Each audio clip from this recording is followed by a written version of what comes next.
नमस्कार, मैं doctor Sunit Shah, senior neurologist, advance neurology and super speciality hospital. Last हमने कुछ वीडियोस स्ट्रोक पर डिस्कस किए थे।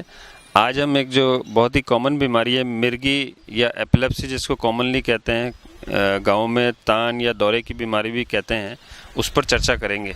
मिर्गी, जैसा कि आप लोग जानते हो, कोई देवीय प्रकोप नहीं है, ऊपरी छाया नहीं है, जैसे कि भ्रांति समाज में फैली रहती है। ये एक मानसिक दिमाग की प्रॉब्लम है, मस्तिष्क रोग है, ऑर्गेनिक प्रॉब्लम होती है। इसमें जो दिमाग के न्यूरॉन्स होते हैं, जैसे बिजली के तारों में स्पार्किंग होती है, उसी तरह से न्यूरॉन्स में स्पार्किंग होती है, हाइपर एक्टिव हो जाते हैं, उसकी वजह से ये दौरा आता है। दौरे जनरली जो आप लोग देखते हो, जिसको हम लोग जनरलाइज दौरा कहते हैं, जिसमें मरीज बेहोश हो जाता है, सारे हाथ पैर में झटके आने लगते हैं, मुंह से झाग आने लगता है।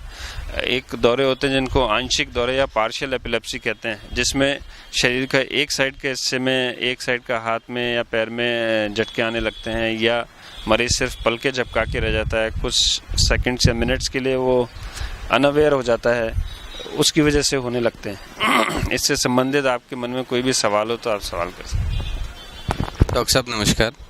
सर, मेरा सवाल है कि जैसे किसी व्यक्ति के दौरे आ रहे हैं, अपन ने देख लिया कि दौरे आए हैं, तो जैसे कुछ भ्रांतियाँ हैं, अभी ये हमें भी समझ में आता है कि कुछ तो पूरा ठीक नहीं, कहते हैं जूता सूंघा दो या प्याज सूंघा दो या नाक बंद कर दो।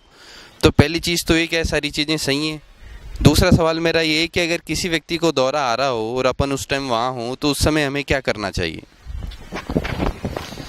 देखिए, जिस समय मरीज को दौरा आता है उस समय जैसे हाइपर एक्टिव न्यूरॉन्स होते हैं, तो ब्रेन में ऑलरेडी ऑक्सीजन की कमी होती है। उस समय यदि हम मरीज का नाक या मुंह बंद कर देंगे तो ब्रेन में ऑक्सीजन की कमी और ज़्यादा होगी, तो और बेसिकली ब्रेन डैमेज हम लोग बढ़ा रहे हैं।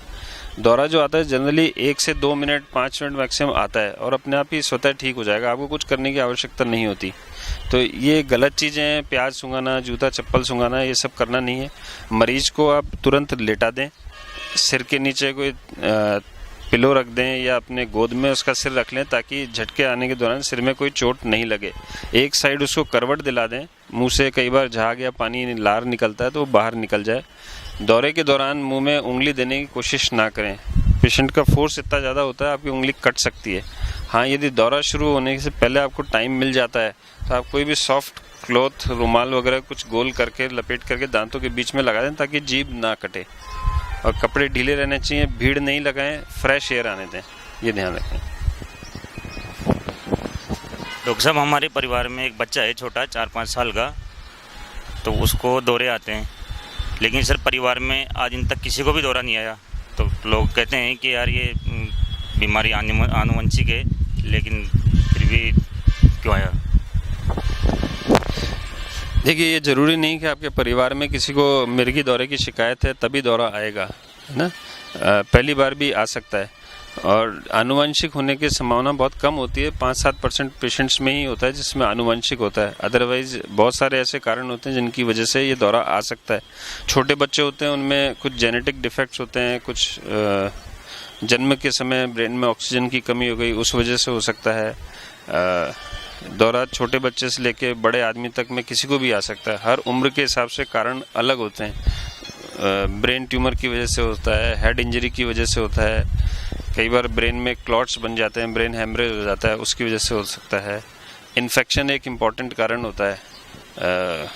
कॉमनली आप लोगों ने सुना होगा, पेट में कीड़े का अंडा हो गया तो सिस्ट हम लोग बोलते हैं। आजकल सब्जियां नालों में होती है, गंदगी में रहती है, तो अच्छे से धुली हुई नहीं है, तो उसके साथ में वो कीड़े का अंडा चला जाता है और ब्रेन में चला जाता है। न्यूरोसिस्टिक सर्कोसिस की बीमारी बोलते हैं। ट्यूबरकुलोसिस इंडिया में बहुत कॉमन है। टीबी की वजह से भी ये दौरा हो सकता है। कुछ ड्रग एब्यूज़ हैं, अल्कोहल है, इनकी वजह से भी ये दौरा हो सकता है। तो ज़रूरी नहीं आनुवंशिक ही हो।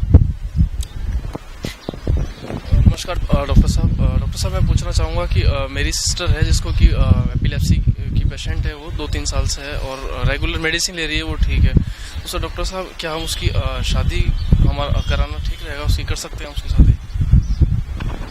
ये कोई भी एपिलेप्सी का पेशेंट है उसकी शादी कर सकते हैं, है ना, प्रोवाइडेड वो न्यूरोलॉजिकली ठीक हो, कोई मेंटल रिटार्डेशन नहीं हो, उसका सीटी स्कैन एमआरआई ठीक है, दवाई के कोर्स से उसके दौरे कंट्रोल हैं, तो वो शादी कर सकती है।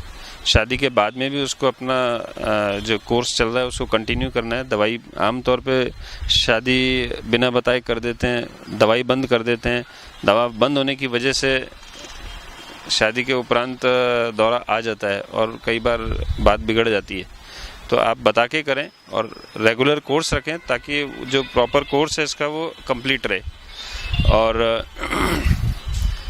मिर्गी का पेशेंट जो है, लेडीज़ जो हैं वो बच्चे भी पैदा कर सकती हैं। मुश्किल से 7-8% संभावना होती है कि बच्चे में कोई डिफेक्ट आए, ठीक है। और उसमें भी आजकल जो नई दवाइयाँ आई हैं, लेविट्रास्टाम की गोली है, लेमोट्रोजिन की गोली है, ये काफ़ी सेफ दवाइयाँ हैं। इनकी वजह से दौरा आने की संभावना और कम हो जाती है। और आपने समय रहते अपने डॉक्टर से संपर्क किया है तो प्रेगनेंसी शुरू होते ही हम लोग एक फॉलिक एसिड की टैबलेट होती है जो लेनी होती है। इसको लेने से बच्चे में डिफेक्ट आने की संभावना और भी ज़्यादा कम हो जाती है। जैसे डॉक्टर साहब हमारा एक पेशेंट जानकार है मिलने वाला, तो उनको मंथली में 1-2 बार दौरे आते हैं, दौरे टाइप में। तो हम उनको जब डॉक्टर्स के पास दिखाने ले जाते हैं तो डॉक्टर साहब हमें ईईजी के लिए बताते हैं, तो हम उनका ईईजी करवाते हैं तो ईईजी इनकी नॉर्मल आती है। सीटी स्कैन भी कम करवा चुके हैं उनकी, वो भी नॉर्मल है। एमआरआई भी, उनके सारे इन्वेस्टिगेशन नॉर्मल आते हैं। तो ऐसा वो हमें बताते हैं कि इनके दौरे की प्रॉब्लम है। तो हमें अलग अलग तरह का कुछ दिमाग में क्वेश्चन खड़ा रहता है। कोई कहता है नहीं इनको कोई ऊपरली प्रॉब्लम है, कोई ऐसी प्रॉब्लम। तो क्या हम इनके लिए दवाइयाँ रेगुलर स्टार्ट रखें, फिर आगे हमें क्या करना चाहिए? देखिए, ये ज़रूरी नहीं कि पेशेंट का ईईजी एबनॉर्मल आए, है ना। नॉर्मल ईईजी होने के उपरांत भी पेशेंट को मिर्गी का शिकायत हो सकती है। जो इडियोपैथिक सीजर्स होते हैं इसमें आमतौर पर एमआरआई का टेस्ट, सीटी स्कैन का टेस्ट नॉर्मल आता है ना। कहीं कोई फोकल सीजर्स हैं, ब्रेन में क्लॉट है, ट्यूमर है, कोई डिफेक्ट है तो एमआरआई में वो चीज़ पिकअप होती है, अदरवाइज एमआरआई नॉर्मल आ सकता है।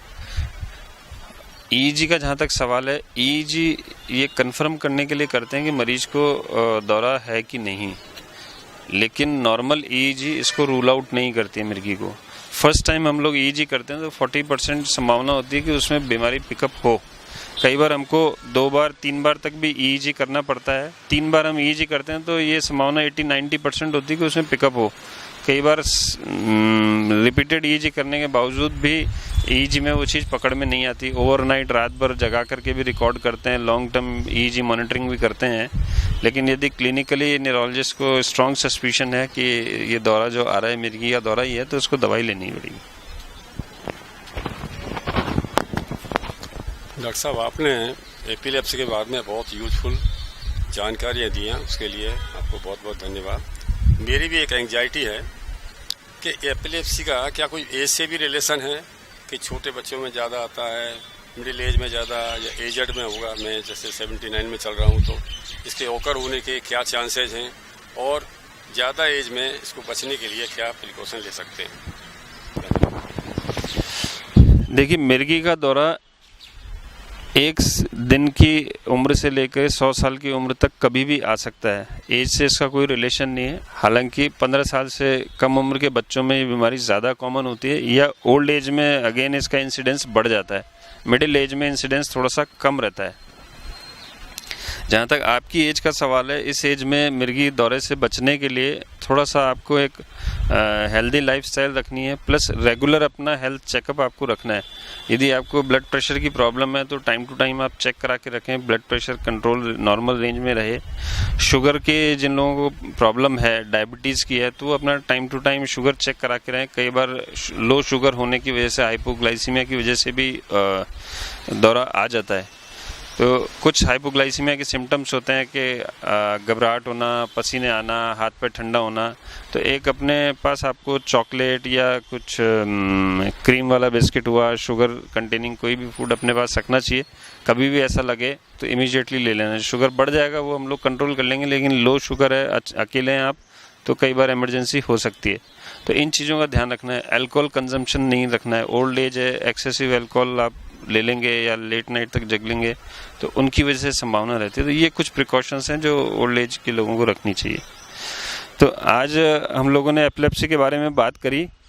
मित्रों, इससे संबंधित और भी कोई आपके मन में सवाल होंगे तो आप फेसबुक पर आप मेरे पोस्ट कर सकते हैं और हम लोग अतिशीघ्र उसका जवाब देने की कोशिश करेंगे। Thank you.